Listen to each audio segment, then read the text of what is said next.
एकनाथी भागवत अध्याय क्रमांक 4 श्लोक क्रमांक 10। त्वां सविता सुरकृत्वां बहु अंतराय शोकं विलंघयस्य परमवर्जता पदमते नानस्य बहिर्षि बलिन ददनन्तः सौभागान दत्ते पदम त्वमविता यद्य विघ्नर्मुनिः। श्लोक क्रमांक 10। तुझी सेवा करणाऱ्याच्या वाटे देव अनेक विघ्न करतात, कारण तुझ्या पदाला पोहोचण्यासाठी देवतांचे स्वर्गस्थान ओलांडावे लागते. तर ते देवांना आवडत नाही. पण शेतकरी राजाला कर देतो, त्याप्रमाणे देवांना यज्ञात हवी देणाऱ्या भक्तांना ते विघ्न करीत नाही. तू देवाचा अधिपती आणि भक्तांचा रक्षक आहेस, म्हणून तुला तुझा भक्त विघ्नांच्या मस्तकावर पाय ठेवतो. तुझ्या भक्तात जर एवढे सामर्थ्य येते, तर तुझ्याविषयी विघ्नांची शंका कशाला.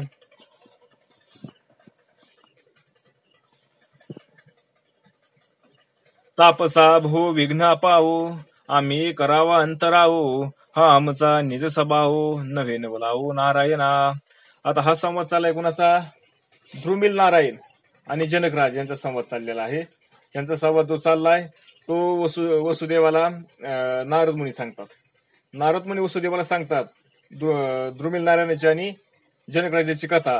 हे कोण सांगते? शुकमुनी राजा परिषदला सांगतात. असं चाललेलं ही भागवत आहे.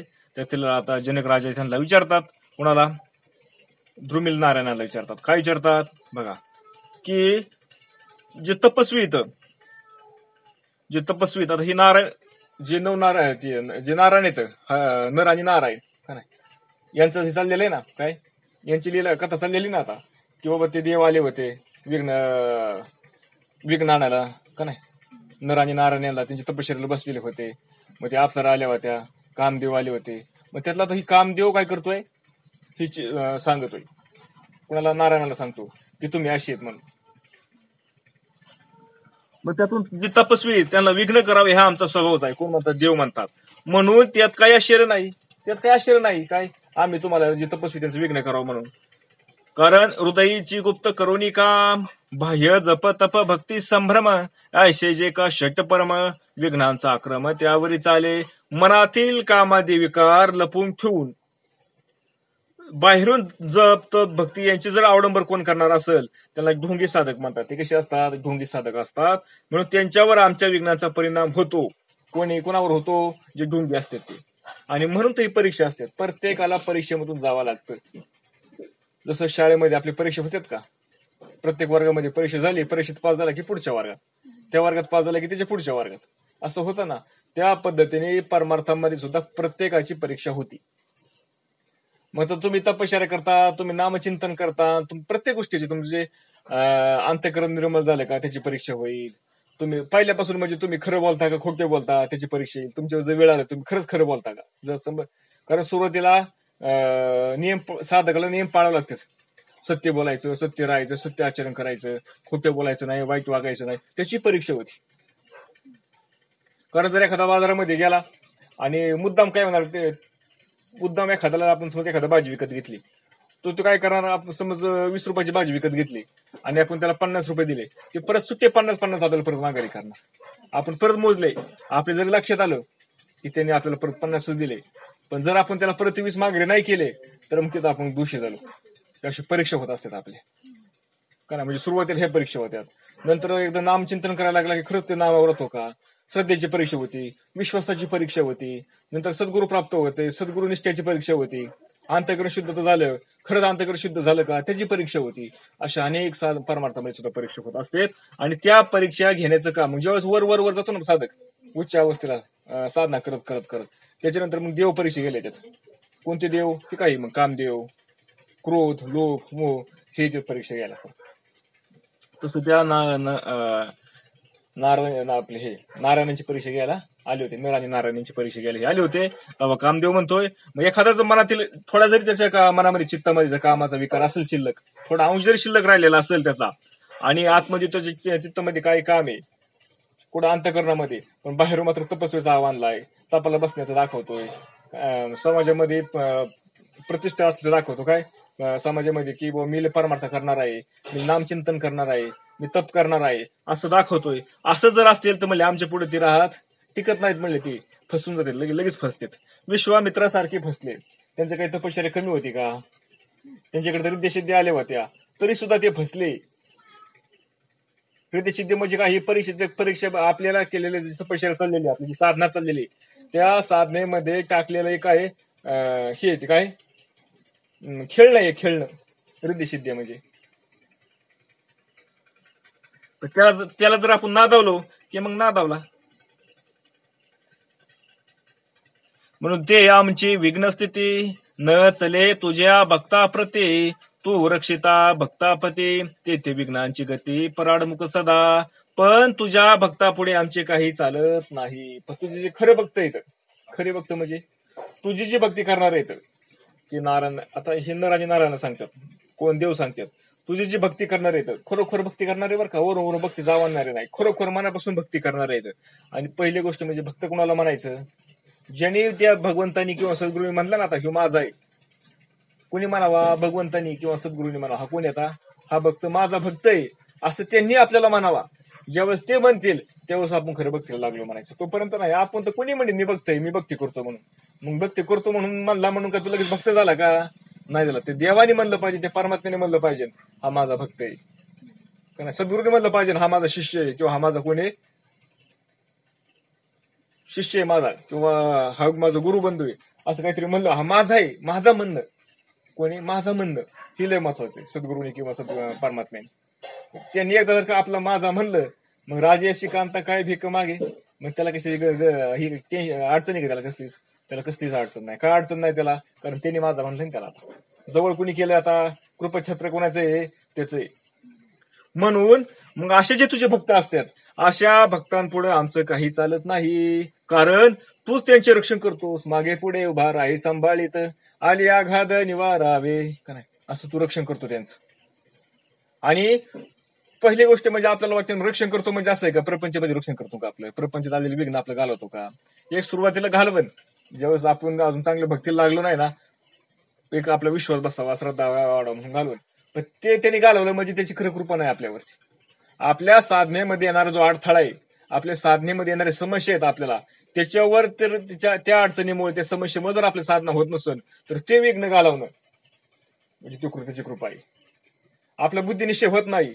आपल्या बुद्धीनिश्चय व्हायला आपल्याला ज्याची गरज आहे, ज्या ज्या गोष्टीची गरज आहे आपल्याला, ते ती उपलब्ध करून देणं म्हणजे त्याची कृपा आहे आपल्यावरती.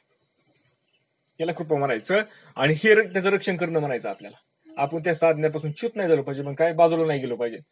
आता कधी कधी होतं, अनुग्रह होतो, प्रबोध होतो, सगळं होतं, आणि कोरोना सारख्या महामारी येते आणि माल काढून टाकतो,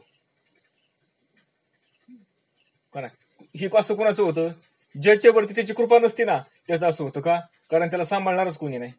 आणि ज्याला सांभाळणार असतो ना, त्याने जरी म्हणलं मला माळ काढायचा आता, तर तो काढून देत ना का? कारण त्याने माझा मानलेला मेला आता कुणाला बघताला, म्हणून का? कारण त्याचं रक्षण तो करतोय. त्यामुळे विघ्नांची गती त्याच्यासमोर कुंठित होऊन जाते. विघ्न त्याच्या पुढे राहत नाहीत. पहिली गोष्ट म्हणजे तो माळ काढायची म्हणणारच नाही. का म्हणणार नाही? कारण त्याचा विश्वास तेवढा असतो त्याच्यावरती, त्या परमात्म्यावरती किंवा त्या सद्गुरूवरती एवढा विश्वास असतो, श्रद्धा असते, की ते सोडून त्याला दुसरं काही आठवतच नाही अजिबात.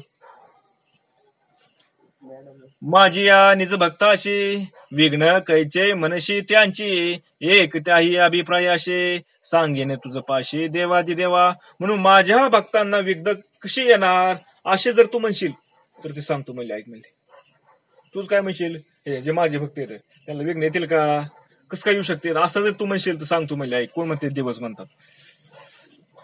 पावया निज पदाते लाता हनुनी स्वर्ग भोगाते, ते नित्य निष्काम भजते तू ते, नाना विघ्ने त्यात सुरवर रचते. स्वर्ग सुखाला तुच्छ लेखून जे भक्त निष्काम भक्ती करतात, स्वर्ग सुखही त्यांना नकोय, त्याला पापही नको, पुण्यही नकोय. माझं पुण्य पण नाही, पुण्य आणि पुण्य वाढवायच्या मागे ते लागत नाहीत, आणि स्वर्गही नकोय. त्याला फक्त कोण पाहिजे? भगवंताचं नाम पाहिजे, भगवंताचं प्रेम पाहिजे त्याला. म्हणजे त्याला कशाचीच अपेक्षा नाही, जे निष्काम येतं. पण काय करतात? भगवंताचं नामचिंतन करतात, त्यांची भक्ती करतात, त्यांना देव अनेक प्रकारची विघ्न आणत असतात. आणतात का नाही?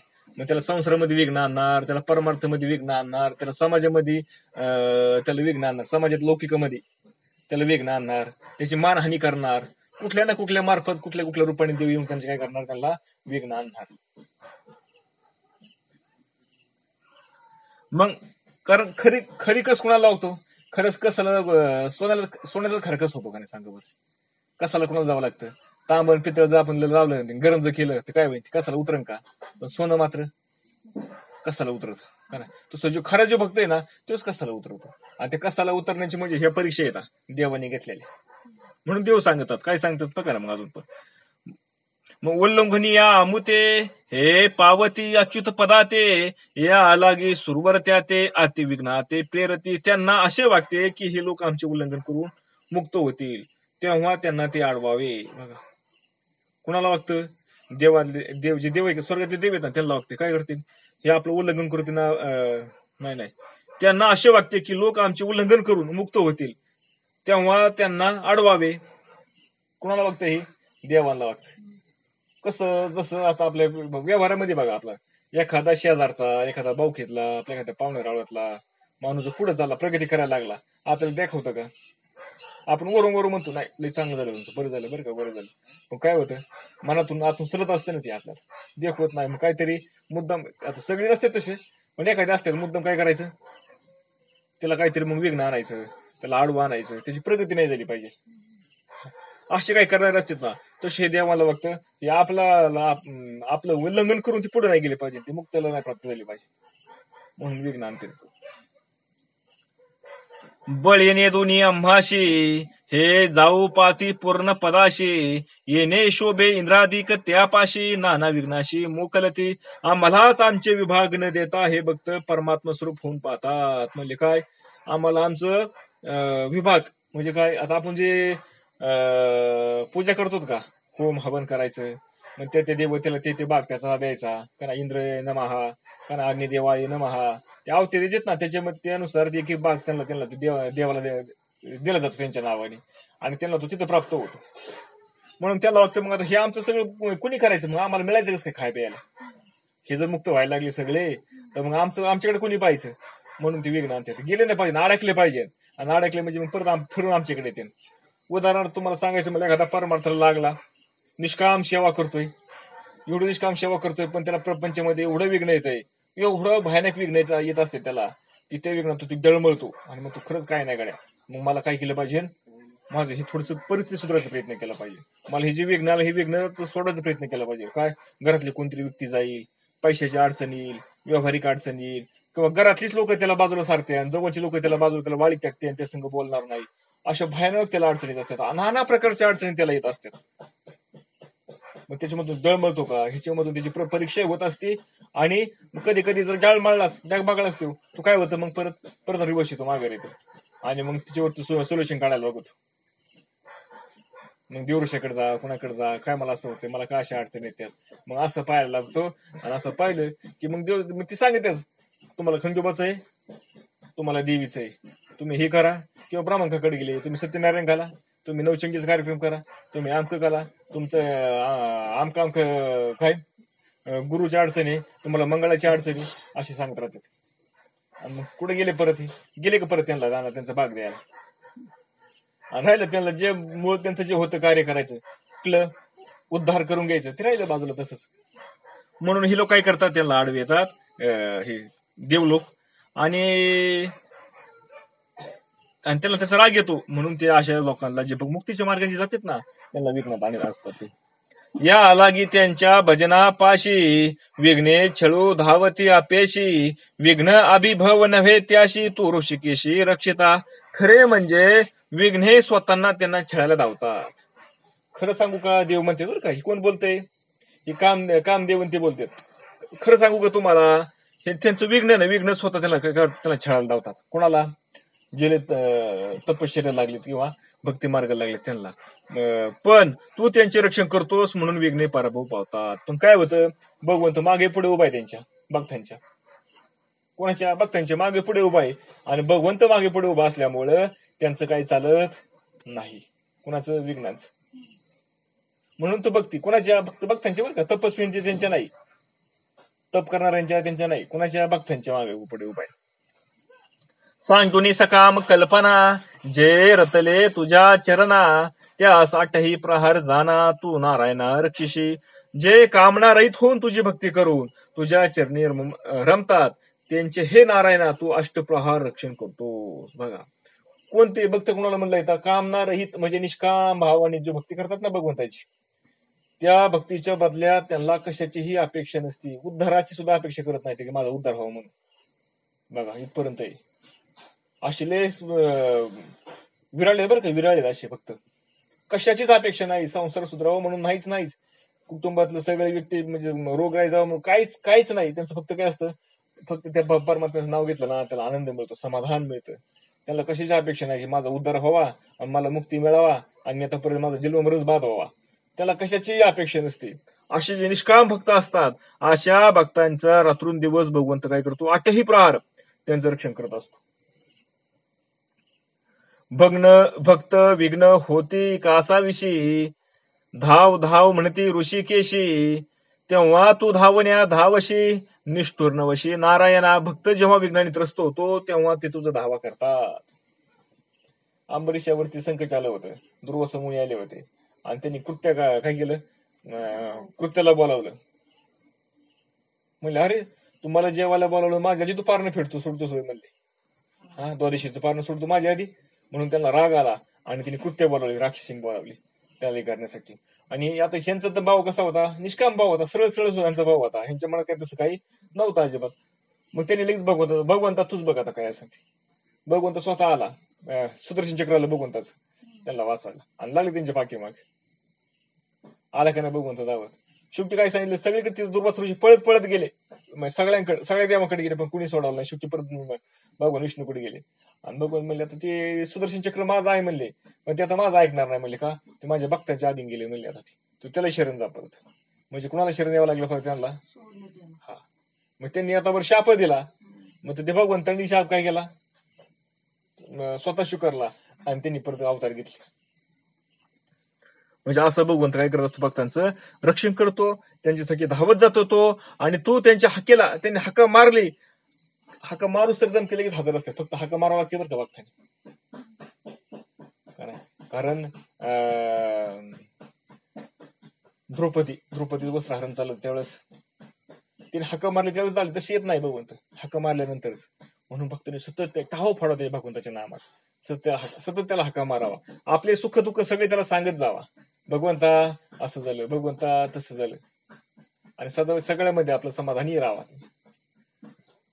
कारण तू मुळीच निष्ठुर नाहीस म्हणून तू धावत जातो. तुला काही असं नाही की मग आता तिने अजून त्याने मला हक्का मारावा असं तुला मान लागत नाही, काही नाही. पण तुला माहिती ना हा माझा भक्त आहे, तुम्हाला हक्का मारतोय, लगेच धावत जातो. म्हणून विघ्न न येता भक्तापाशी, आधीच भक्त संरक्षणाशी, तू भक्तांचे चौपाशी, अहर्निशी संरक्षिता. विशेष म्हणजे विघ्न येण्याच्या आधीच त्याला माहित असतं विघ्न येणार येत ह्याच्यावर, आधीच ते तयारीत असतो. तो त्या परमात्म्याने ती द्रौपदी उघडे होण्याच्या आधीच वस्त्र लगेच वस्त्राचा अवतार धारण केला. ते नको म्हणले कुठं उघडे व्हायला, थोडस पण तिचं अंग नको उघडं व्हायला म्हणून स्वतः वस्त्र झाला परमात्मा. म्हणजे एवढा तत्पर असतो. हत्तीने हाका मारली, भगवंता कुठे गुंतलाशी म्हणले तो, आता ये म्हणले भगवंता, का नाही मला सोडव, का नाही. हत्तीने हाका मारली की लगेच भगवंता दावत आला. म्हणून तू रात्रंदिवस तुझ्या भक्तांचे सर्वथा रक्षण करत असतो. रात्रंदिवस सुदर्शन चक्र घेऊन त्यांनी जे हे आयुध धारण केलेत ना, कशासाठी धारण केलेत, भक्तांचं रक्षण करण्यासाठी. गदा, सुदर्शन चक्र, का नाही त्रिशूळ, कोणासाठी सगळं, भक्तांसाठी, त्यांचं रक्षण करायला. धर्म रक्षणासाठी येतो, का नाही भक्तांच्या रक्षणासाठी येतो, गायींचं रक्षण करायला येतो, ब्राह्मणांचं रक्षण करायला येतो तो. म्हणून विघ्न सळू धावे सकोप, तव विघ्ने प्रकटे तुझे स्वरूप, या लागी भक्ताशी अल्प विघ्न प्रताप बाधू न शके. गंमत अशी की विघ्न रागाने तुझ्या भक्ताचे छळ करण्यास आले तर त्या विघ्नांना तू काय करतो, त्याचे स्वरूप प्रकट करतोस. बघा आता विघ्न आले ना, ते विघ्न भक्ताचा छळ करायला आले विघ्न, की त्या विघ्नातच तू काय होतं, तुझे स्वरूप प्रकट करतोस. त्यामुळे भक्तांना विघ्न वाटतच नाहीत. म्हणजे आता कोरोनाच्या रूपाने विघ्न आले होते बघा. आता जे खरोखर भगवंताचे भक्त आहेत ना, ते काय म्हणले, भगवंता ह्या रूपाने आम्हाला भेट, तुझी इच्छा आहे का या रूपाने आम्हाला भेटायची, ठीक आहे, तुझी इच्छा असेल तसं त्या रूपाने आम्हाला भेटते, आनंदाने आम्ही स्वीकार करतो त्याचा, आहे का नाही. पण काय त्याला घाबरायचे पासून लांब पाळणारे होते. काय काय त्याला ठीक आहे, तुझी इच्छा आहे ना भगवंता हे रूपाने बघायचं बे, म्हणजे विघ्नालाच काय केलं त्यांनी, त्याच परमात्म्याच्या रूपाने पाहिलं. त्यामुळे त्याला विघ्न विघ्न वाटलंच नाही. का वाटलं? तुकाराम महाराजांना लाकडाने हाणलं, हे काय विघ्न नाही का? पण त्यांना ते विघ्न वाटलं का? भगवंत अरे तू कृपा केली म्हणले माझ्यावर, मी क्रोधावर विजय केला म्हणले, प्राप्त केला म्हणले, का तुझी कृपा झाली म्हणले. ते विघ्न वाटलं का? त्यांना काय वाटलं ते? असं असतं भक्तांचं. म्हणून कामे छळावे हरिभक्ताशी, तव हरी कामाचा हृदयवासी, तेव्हा विघ्नचे निर्विघ्न त्याशी, भय भक्ताशी स्वप्नी नाही. काम वासना जेव्हा हरिभक्तांना छळायला जाते तेव्हा त्यातही भक्तासाठी तो प्रकट होतो. काम वासना सुद्धा जर काम, इच्छा, लोभ हे जर भक्ताला छळायला आले तर भक्तासाठी भगवंत प्रकट होतो. त्यामुळे विघ्न हे विघ्नच राहत नाहीत. अर्थात तुझ्या भक्ताला त्याचे भय राहत नाही. बघा, भय राहत नाही भक्ताला. विघ्नाचं कशाच भय राहत नाही त्याला. मरणाचं भीती नाही आणि विघ्नांची भीती नाही त्याला. का बरं भीती नसते त्याला? कारण तो सगळ्या रूपाने, विघ्नाला सुद्धा सगळ्यांच्या रूपाने तो त्यालाच पाहत असतो. मृत्यू जरी यम जरी आला ना, तुम्ही तो भगवंतच आहे. नाही का भगवंत? नाही का तू? मग आहेस का नाही? विघ्न जरी आले तरी तू कोणी? भगवंत. भगवंत सोडून दुसरं काहीच नाही, हे त्याला त्याचं चांगलं ज्ञान झालेलं आहे. त्यामुळं काही जरी आलं तरी विघ्नच, तू विघ्न म्हणतच नाही. तो काय म्हणतोय? परमात्माचे. विघ्न उपजवे विरोधू, तव विरोधास बाह्य गोविंदो, मग विरोध तोची महाबोधो, स्वानंद कंदो निज भक्ता. विघ्न विरोध उत्पन्न करते, पण त्या विघ्नात गोविंद रूपाने तू आतर बाह्य व्यापून राहतोस. म्हणून त्यामुळे तो विरोधही आत्मज्ञान शिकवतो आणि भक्ताला आनंदाचा कंद वागतो. मग विघ्न जरी आलं तरी काय होतं? विघ्न ते त्या भक्ताला आनंद देऊन जातो. का? कारण तो विघ्न सुद्धा कोण आहे? भगवंताचं स्वरूपच आहे. त्यामुळे तो भक्त सतत आनंदामध्ये राहतो. आता भगवंतच आहे ना, या रूपाने आलाय ना, मग आनंदाचा स्वीकार करायचा. मग ते विघ्न वागतं का? नाही वाक्य विघ्न त्याला. म्हणून तो समाधानी राहतो, म्हणून तो आनंदी राहतो. वास्तविक पाहता आनंद आपल्या प्रत्येकाच्या ठिकाणी आनंद आहे, पण आपण राहत नाही त्या आनंदामध्ये. का राहत नाही? कारण आपण उपाधीवरती येतो. उपाधीवरती आल्यामुळे म्हणजे काय आलो? आपण द्वैतामध्ये आलो, आणि द्वैतामुळे आल्यामुळं आपल्याला सुख दुःख दिसायला लागले. पण जरी जे साधू संत असतात ना, जे भक्त असतात खरे, ते भक्त आत्मस्वरूपाच्या ठिकाणी लीन असतात. त्यामुळे त्यांना विघ्नही भगवंत दिसतो, त्यांना सगळं सुखही भगवंत दिसतं आणि दुःखही भगवंत दिसतं. त्यामुळे ते कशाने मोहित होत नाही, ते स्थिर राहतात, स्थिर आनंदाने राहतात, समाधानी राहतात ते. ज्याशी तुझ्या चरणी भावार्थो, त्याशी विघ्न प्रकटे परमार्थो, ऐसा भाव बळे तू समर्थो, साह्य सततो निज भक्ता. तुझ्या भक्ताला विघ्नातही परमार्थ दिसतो. बघा काय दिसतोय भक्तांना? विघ्नामध्ये परमार्थ दिसतोय, तो परमात्मा दिसतोय. आणि हेच खरं भक्तांचे भावबळ आहे. हेच काय खरं भक्तांचं भावबळ, म्हणजे भावाचं बळ आहे. असा त्यांचा भाव आहे काय? की तो सगळा परमात्माचे माझा. काय भाव त्याचा? हा सगळा परमात्माची. विघ्न ही परमात्मा, रोग ही परमात्माच. नाही एखाद्याने शिवी जरी दिली ना, तर ती म्हणतो वा वा. का? शब्द कोण येतो? शब्द परमात्माचे. ते शब्द जोडून तिला शिवी कोणी, ती शिवी त्याच्यापासून सुख दुःख कोणी लावून घेतलंय? ते अंतःकरणाने लावून घेतलंय. का त्या शब्दामध्ये आहे का सुख दुःख? तसं काही काहीच नाही. पण लावून कोणी घेतलं? ते अंतःकरणाने लावून घेतलंय ना, त्याचा काही संबंध नाही. पण तो कोणी? परमात्माचे. म्हणून त्यांना काय होत नाही, त्रास होत नाही. त्यांचं बळ आहे. कशाचं बळ आहे? भावाचं बळ आहे त्यांच्याकडे. म्हणून अशा रीतीनेही तू त्यांचे सहाय्य करतोस. या परी समर्थ तू संरक्षिता, ते जाणून विघ्ना समजता. पाय देऊन इंद्रपद माथा, पावते परमार्थी तुझी कृपे. तू रक्षण करणारा समर्थ असल्याने, तू काय सगळ्यांचं रक्षण करणारा समर्थ आहे, रक्षण करण्यासाठी भक्तांचं. म्हणून तुझे भक्त विघ्नांना जिंकतात, तिच्यावर विजय प्राप्त करतात. आणि इंद्रपदाला ओलांडून, इंद्रपद मागत नाही ते, त्याला ओलांडून तुझ्या कृपेने परमपद मिळवतात. काय मिळतात परमपद? कारण त्याला कशाची अपेक्षा नसते, त्यांची निष्काम भक्ती असते. म्हणून ते परमपद मिळतात, उच्च असं पद ते मिळवतात. उच्च पद म्हणजे कोणतं? भगवंतांची स्वरूपात एक रूप होऊन जाणं, हेच खरं उच्च पद आहे. सगळ्यात तेच होऊन जाणं, हेच खरं सगळ्यात उच्च पद आहे, श्रेष्ठ पद आहे. आणि त्या पदाची ती प्राप्ती करतात. कशी काय प्राप्ती करतात? ते निष्काम भक्ती केल्यानं करू. निष्काम कर्म, निष्काम भक्ती, निष्काम उपासना, सगळं निष्काम. त्याच्यापासून काहीच अपेक्षा नाही, करायचं पण अपेक्षा फळाची काय अपेक्षा करायची नाही, असं करून ते करतात. देव संरक्षिता ज्याशी, विघ्ने छळू धावती त्याशी. मा सकामाची गती कायशी विदहा मनशी ते एक. देव त्यांचे रक्षण करतो, अशा भक्तांनाही विघ्न छळायला येतात. बघा, जर देव रक्षण करत असला ना तरी त्या भक्तांना विघ्न छळायला येत असतात. मग जे सकाम साधक असतात त्यांची गती काय होईल सांग बरे म्हणले. जे भक्त सकाम निष्काम भक्ती करतात त्यांनाही विघ्न छळायला येतात, आणि जे सकाम भक्ती करत असतात त्यांचं काय अवस्था होईल म्हणले. असं कोण प्रश्न विचारते, तेच विचारतात कोण, ते देव. असे जर विचारशील तर हे राजा नाही कोण सांगतात, ही सांगते कोण, मुनी द्रुमिल मुनी सांगतात ना, द्रुमिल नारायण सांगतात जनक राजाला. मग द्रुमिल नारायण म्हणतात. तर असं जो विचारशील तू काय विचारशील तर जे निष्काम भक्त करणारे येतं त्यांच्यावर जर संकट येतंय, त्यांना जर विघ्न येतात, म्हणजे इच्छा ठेवून जे भक्ती करणार त्यांचं काय अवस्था होईल सांगतो म्हणले. ऐक. विषय काम धरुनी म्हणी इंद्रादी देव बळी पूजनी, जे भजले याग यजनी देव त्याला गुणी न करती विघ्न. द्रुमिल नारायण म्हणतात, मनात कामना धरून जे लोक यज्ञ करतात, इच्छा धरून, संसारातली इच्छा असेल, स्वर्ग लोकांची इच्छा असेल, जी काही त्याची इच्छा असेल, अशी इच्छा ठेवून ती काय करतात, ते यज्ञ करतात, देवांना बळी देतात, त्यांना देव विघ्न करत नाही. बघा, त्यांना अजिबात त्रास नाही. मग आपण म्हणतो ना, जे लय वाईट वागतो किंवा लय करतो त्याला अजिबात त्रास होत नाही. का बरं? त्यांना कोण विघ्न करत नाही, कारण त्यांना खाद्य देत असतात. तो जे सत्य मार्गाने चाललेला असतो त्याला सगळ्या अडचणी असतात. का? ती त्यांची परीक्षा घ्यायला येतात. मग परीक्षा घ्यायला येतात म्हणजे ती काय लय वाईट आहे का? कसून निघतो कसून बघत त्याचा कसाला लागतोय कसाला, आणि आता कसाला लागला की मग आता काय परत आनंदच आहे त्याचा. तसं इंद्र याज्ञिकांचा राजा, सकाम याज्ञिक त्याच्या प्रजा, यज्ञ भाग अर्पिती ओजा, पावल्या बळी पूजा न करीती विघ्न. इंद्र हा यज्ञ करणाऱ्यांचा देव आहे. जे यज्ञ करतात ना त्यांचा देव इंद्र आहे. सकाम यज्ञ करते त्यांची प्रजा आहे. सकाम म्हणजे इच्छा ठेवून जे यज्ञ करणार आहेत, यज्ञ करतात पण कशाची फळाची अपेक्षा आहे, ते त्यांची प्रजा आहे. हवीर भाग मिळाले की देव संतुष्ट होऊन जातात आणि त्यांना विघ्न करत नाहीत. का? त्यांनी त्यांचा जो भाग होता, त्यांचा जो भाग त्यांना दिला त्यांना. पण हे काय हा काय असलं करत नाही. कोण? भक्तच फक्त एकच असतं, विठ्ठला विठ्ठला विठ्ठला, का नाही, नारायण नारायण नारायण. त्याचं तेवढंच चालू असतं. फक्त त्याच्याकडे यज्ञ नाही आणि त्याचा कुठला विधी नाही आणि कुठला काहीच नाही त्याच्याकडे. त्याचं एकच भक्त काय? नामचिंतन.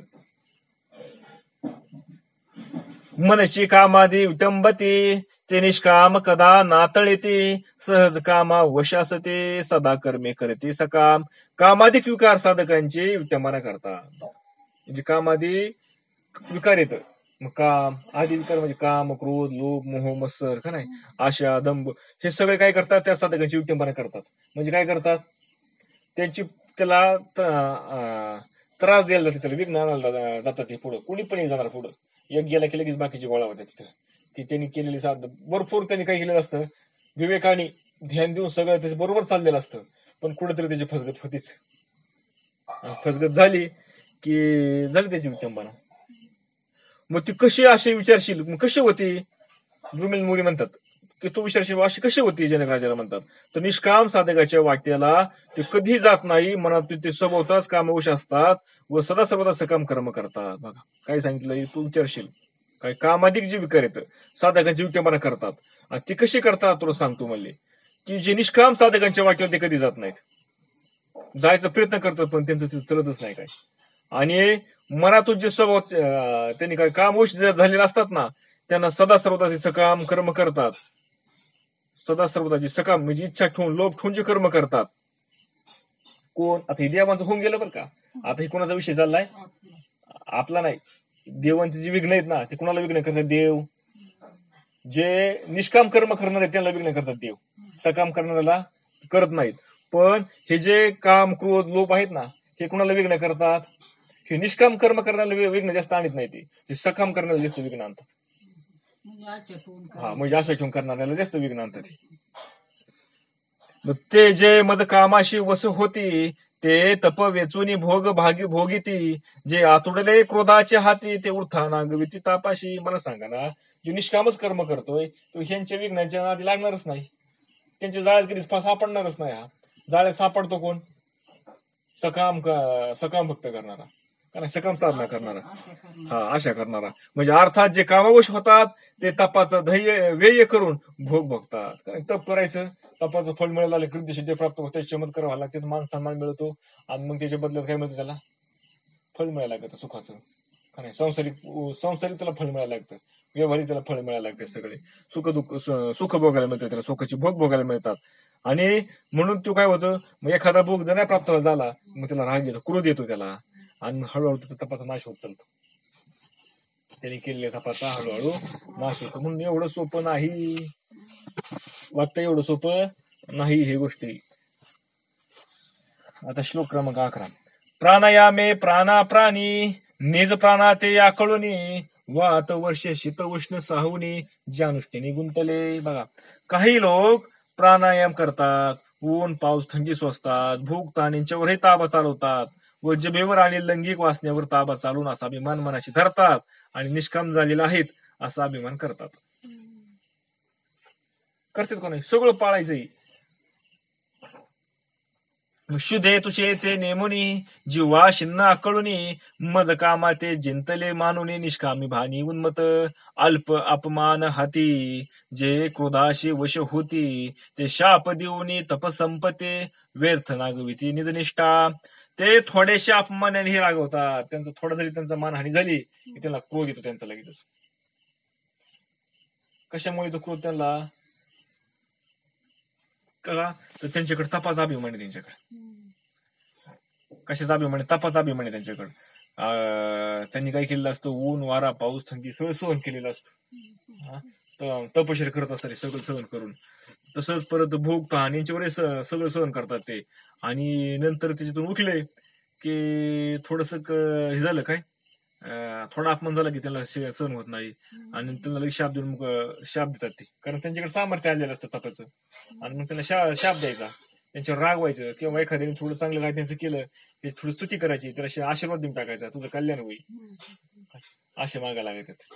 आणि कसं असतं माहितीये का, मग एखाद्याला शाप द्यायचा, एखाद्याला आशीर्वाद द्यायचा, त्यांचं ते पुण्याचं तपाचं फळ असतं ना त्यांनी कमावलेलं, ते हळूहळू हळूहळू तिथून ते निघून जायला लागतं आणि शेवटी मग संपून जातो, मोकळा होऊन जातो ह्यो, आणि मग लागतो परत येड्यावानी करायला. अशी कितीतरी व्हायला गेलेली आहेत. सकामाच्या अनुष्ठाना मज काम संगे सक्रचंदना भोग भोगिते सर्वांगना अमृतपाना प्राशिते. सकाम उपासना करून स्वर्गातील भोग भोगतात ते सुद्धा मज कामाने पराभूत झालेलेच असतात. बघा, सकाम जरी उपासना केल्या त्यांचं भरपूर पुण्य वाढले त्यांचं, आणि शेवटी मेल्यावर कुठे जातात ते स्वर्गामध्ये जातात, आणि स्वर्गामध्ये गेल्यावर तिथले भोग भोगतात ते सुद्धा माझं कामाने पराभूत झालेले असतात. म्हणजे काय झाले असतात, कामानेच पराभूत झालेले असते. कामदेव सांगतो नाही, कामदेव असाच सांगतो. हे कोण सांगतोय? ध्रुमिल नारायण सांगतात. कुणाला? जनक राजाला.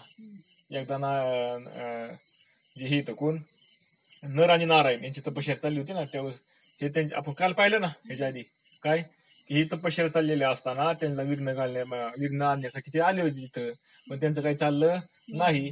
त्यावेळेस कामदेव त्यांची स्तुती करतोय. कुणाची? नारायणांची. का नाही, नर नारायणची स्तुती करतोय, आणि ही स्तुती चालली कोण सांगत आहे? ध्रुमिल नारायण सांगते. कुणाला सांगते? जनक राजाला सांगतात. म्हणून काय सांगतात ते, की स्वर्गातील भोग भोगतात ते सुद्धा मज कामाने विभारभूत झालेले असतात. जरी स्वर्गातले भोग भोगले तरी आम्ही मात्र त्यांचा विजय मिळवलेला असतो, हारलेले असते ते म्हणले आमच्याकडून, म्हणून तू ती भोग भोगायला गेली कुठं स्वर्गामध्ये. बरं, स्वर्गात तरी काय भोग भोगायला? जे इथं मृत्यू लोकांमध्ये भोग आहे तेच भोग तिथं इथं. हा, इथं फक्त काय करावं लागतं भोग भोगायला, स्वतः देहाने कष्ट करायचं, मिळवायचं आणि भोग भोगायचा. तिथं मात्र इथं जे केलेलं पुण्य आहे त्याचा साठा असतो तोपर्यंत तिथं भोग भोगायला मिळतं, काहीच नाही करता. एवढाच फरक आहे फक्त, आता सेम येतं, काही फरक नाही भोग भोगायला. म्हणून त्या मज कामा ते उपेक्षिती आणि क्रोधाशी वश होती ते निज तपा नागवते शापदीप्ती अनुवादे. पण जे माझे अर्थात कामाची अपेक्षा करतात ते क्रोधाला वश होतात. कुणाची? कामाची अपेक्षा करतात, म्हणजे वासना, इच्छा. एखादी इच्छा ठेवून इच्छेची अपेक्षा केलेली असते त्यांनी, इच्छा जर नाही पूर्ण झाली तर त्याला क्रोध येतो, आणि म्हणून तर ते मला वश झालेले असतात, म्हणजे कोणाला? क्रोधाला. आणि ते पण शाप देतात, त्यामुळे त्यांची तप नष्ट होते. आणि जर आणि त्याला क्रोध आला की त्यांनी मग शाप द्यायचा, शाप दिला की झालं त्यांचं तप संपलं म्हणजे जसं जसं वापर होईल ना तसं तसं ते संपत. जसं आपण बँकेतला पैसा आणतो खर्च करतो, कुठपर्यंत टिकन तुम्हाला तुझ्या घरातला बँकेतला पैसा? जोपर्यंत आहे तोपर्यंत आहे, संपला की संपला. तसं तुम्ही केलेलं तप आहे ना, त्या तपाच्या बळावर, त्या सामर्थ्यावर तुम्ही कुणाचं कल्याण करू शकता, कुणाला तुम्ही शाप देऊ शकता. तुम्ही जे बोलता आणि त्याचं तसं होईल. पण कुठपर्यंत हे सगळं? जोपर्यंत तुमच्याकडे ते तपाचं बळ आहे तोपर्यंत. ते संपले आपण म्हणतो बघा ना, आम कसं ते बोलला की लगेच खरं होतंय. हा, मग त्याच्याकडे गर्दी व्हायला लागते लगेच. कशाला? आमची कृपा करा, आमचं चांगलं करा. मग चांगलं करायला इकडे गर्दी लागली की ह्याला मान व्हावं, खरंच मी मोठ्या महात्मा झालो बरं का आता मी देवच झालो म्हणायला लागतो. आणि मग त्यांनी कृपा करायला सुरुवात करायची. मग हळूहळू त्याचं तपच काय होतं, फळ जायला लागत. का? कारण त्यांनी केलेलं तप असतं ना, ते तपाच्या मोबदल्यामधले त्यांनी काय केलेलं असतं ते त्याला. आता समज तुम्ही माझ्याकडे आलात, मी तप केलेलं आहे आणि तुम्ही इच्छा केली म्हणजे तुमच्या ठिकाणी दुःख कशामुळे आहे? तुम्ही पापाचं फळ बघताय म्हणून तुमच्या ठिकाणी दुःख आहे. पण तुम्हाला अपेक्षा कशाची? सुखाची अपेक्षा आहे. मग आता ती सुखाची अपेक्षा पूर्ण करायची असेल तर मी जे केलेलं तप आहे त्या तपाचं पुण्य तुम्हाला द्यावं लागतं. आणि मी केलेलं तपाचं पुण्य तुम्हाला दिलं की तेवढ्या पुरतं तुमचं काय होतं, ते पाप मागं सरतं आणि तुम्हाला दुःख मागं सरलं आणि त्यामुळे दुःख मागं जातं. दुःख मागं गेलं की ते पुण्याचं फळ तुम्हाला बघायला आल्यामुळे काय होतं, पुण्य तुमच्याकडे थोडंसं आल्यामुळं. कुणाचं पुण्य आलं? माझ्या तपश्चर्येच. आणि त्यामुळे तुम्हाला ते सुख मिळतं. मग तुम्ही म्हणता हा फरक पडला बरं का मला ह्याच्याकडे गेल्यावर. का फरक पडला? तर त्यांनी तप दिलेलं असतं. मग तो काय घेतो तपाच्या बदल्यात? पैसे. मग द्या एवढे पैसे, द्या तेवढे पैसे, द्या तेवढे पैसे. त्यांनी काय केली? जवळ माया कमवली. अशा पद्धतीने त्यांचं तप नष्ट होत असतो. पण हे त्याला कळत नाही बरं का. का कळत नाही? अभ्यास कमी त्याचा. सद्गुरूंनी त्याच्यावर पूर्ण व्यवस्थित सद्गुरू त्याला चांगले पाहिजे अशी मिळालेली नाहीत, म्हणून त्याचा परिणाम तसा झाला. बरं, एखाद्या सद्गुरू जरी तशी मिळाली, सद्गुरूने जरी सांगितलं पण तरी पण तो ऐकत नाही. तो तप करणार सिद्धी प्राप्त होत्या, थोडे चमत्कार व्हायला लागतात, फुलला लोकांमध्ये लगेच लोक त्याला लागले त्याच्याकडे जायला. म्हणून जे खरे साधू संत होते पहिले ते एकांत्यामध्ये बसायचे, लोकांमध्ये राहत नव्हते. लोक आले की ते लगेच येड्यावानी वागायचे. त्यामुळे लोकांना कळत नव्हते हा खरा साधू आहे का नाही. ती करायची येड्यावानी. कारण बरवासच नाही. कोणी एखादं म्हणून आलं आणि जर रडायला लागलं, महाराज माझं असं, महाराज माझं तसं, मग ह्याला एखाद्या जीवाला दुःख झालं की ह्याला सहन होत नाही. मग तो काय करतो? तुझी कृपा करतो. मग ती कृपा करतच नाहीत का? कृपा करतात. पण ज्याला कोणावरती कृपा करतात? ज्याला तळमळ लागलेली त्या परमात्म्याच्या भीतीची, त्याच्यावरती कृपा करतात. मग त्यांचं तप कमी होत नाही तिथं, ते तपमध्ये वाढ होती त्यांच्या परत. का? कारण तिथं मार्गाला लागत होतो. असं आहे. म्हणून असं क्रोध आला त्यांना की त्यांचं तप नष्ट होत असतं. म्हणून ते तपाच्या नादी ह्याच्या नादी लागायचं नाही. अवघड असतं विषय फार. म्हणजे अपार सागर तरती ते गोष्पदोदकी बुडती, तेवी मज कामा ते जिनुनी जाती, ते ही नाग विजेती निज क्रोधे. जे अपार सागर तरून जातात ते गोष्पद निर्मित म्हणजे खळग्यात बुडावे तसे क्रोधाकडून पराभूत होतात. बघा, एखाद्या खड्ड्यामध्ये आपण पाण्यामध्ये बुडावा तसं होतं. अपार सागर तरून जाते, त्याची सामर्थ्य त्यांच्याकडे आलेलं असतं. पण काय होतं? क्रोध आल्यामुळं खड्ड्यात बुडून जातात. एवढा समुद्र तरून जाऊ शकत होते ते, एवढं त्यांच्याकडे सामर्थ्य आलेलं असतं. पण काय झालं? क्रोध आल्यामुळं खड्ड्यात बुडाले ते. तसं आपलं तर होत नाही ना. आपलं क्रोध तर येत नाही ना. होय आप्पा? मग आपण आपला विचार केला पाहिजे, येतो का नाही येतोय आपल्याला, काय होतंय. बरं, क्रोध येतो असं नाही. क्रोध एखादी इच्छा, एखादा भोग आपल्याला नाही मिळाला म्हणून जो क्रोध येतो, तो क्रोध काय करतो? आपल्याला विघ्न आणत असतो. मग तसं म्हणतो एकनाथ महाराजांनी शिव्या दिल्या हरिपाट्यामध्ये. मग त्यांनी का दिलं बरं? त्यांना क्रोध आला म्हणून शिव्या दिल्या त्यांनी. मग नाही ना, पण त्यांचे नाही त्यांचे क्रोध आहे. ते क्रोध कशासाठी होता? ते जीवाचं कल्याण व्हावं म्हणून होता क्रोध. त्यांनी काय होत नाही. मग त्यांनी असं केलं की क्रोध केला म्हणून असं केलं की त्यांनी किंवा त्याला त्याचा काय फायदा होणार आहे? त्याला काय फायदा नाही जीवात. जीवानी तपश्चर्या घेतली, जीवानी परमात्म्याची प्राप्ती केली म्हणून त्याला त्यांचा काय फायदा होणार आहे का एकनाथ महाराजांचा? नाही.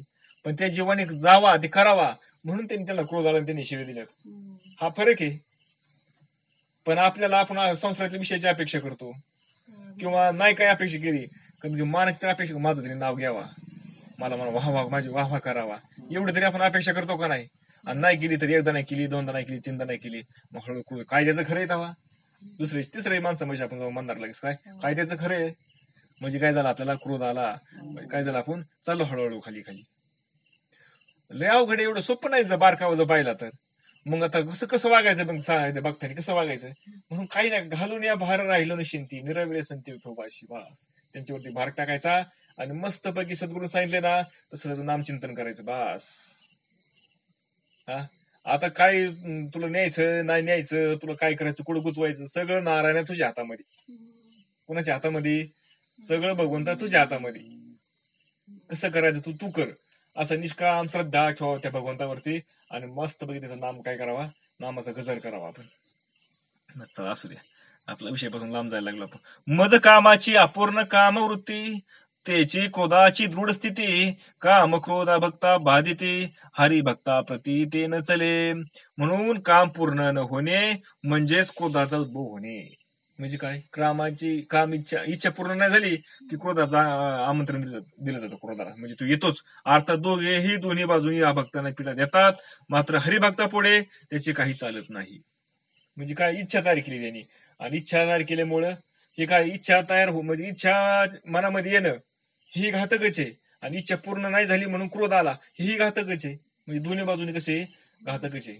म्हणजे निष्काम भक्त असतात त्यांच्या ठिकाणी हे काहीच करू शकत नाही, यांचं काही चालतच नाही. का चालत नाही निष्काम भक्ताच्या पुढं?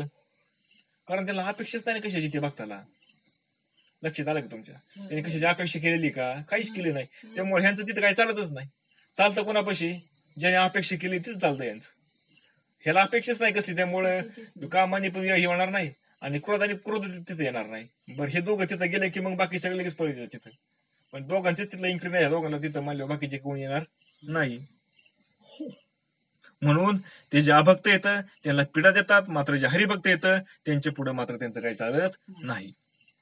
म्हणून तुझ्या भक्ता प्रति जाण न चले काम क्रोधादी बंधन, तो तू भक्तपती नारायण, तुझा आमचे काम पण केवी भादी. म्हणून आणि नारायणा, तुझ्या भक्तापुढे हे जे आमचे काही चालत नाही ते त्यांचे पती जो तू नारायण, त्याला आम्ही काय त्रास देऊ शकणार? कोण म्हणतोय? कामदेव म्हणतोय. हे कोण सांगतंय? लक्ष देते तुमच्या क्रम लक्षात आला का? हे सांगतंय कोण? द्रुमिल मुनी, द्रुमिल नारायण. कोणाला सांगते? जनकराजाला सांगतात. हा, काय सांगतात? की कामदेवानी त्या नरनारायणची स्तुती करीत होते.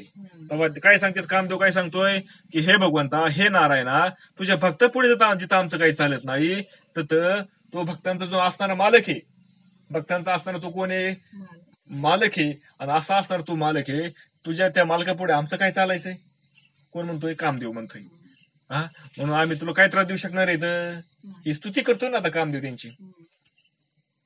नेनता तुझा महिमा आम्ही करू आलो निज धर्मा, तुझ पाशी नित्य निज क्षमा, पुरुषोत्तम कृपाळुवा. तुझा महिमा माहित नसतानाही, तुझा काय नाही, तुझा महिमा कसा आहे, नेमकं तू कोण आहे, आम्हाला काहीच माहित नसताना आम्ही आमच्या स्वभावाप्रमाणे आमचं काम आहे त्याप्रमाणे आम्ही तुझ्याशी सामना करण्यासाठी आलो, पण आमचा अपराधच घडला आमच्याकडनं. पण तू कृपाळू आहेस, आमच्यावरती तू कृपा केली. आम्ही एवढा अपराध करून तू काय केलं नाही आमच्यावरती? क्रोध केला नाही. क्रोध म्हणजे त्याचा अंगीकार केला नाही क्रोधाचा. हा, म्हणून आम्हाला तू काही आमच्यावरती कृपा केली तू, म्हणून नित्य तू काही क्षमाशीलच असतो. तू कसा आहे? तू नित्य क्षमा करणार. जरी कोणाकडून चुकलं एखाद्याकडनं तरी तू त्यांच्यावर काय करत नाही? क्रोध करत नाही. तू त्यांना क्षमाच करतो. असा तू आहेस. म्हणून आपण आता इथं थांबू. कुंडलिका वरदारी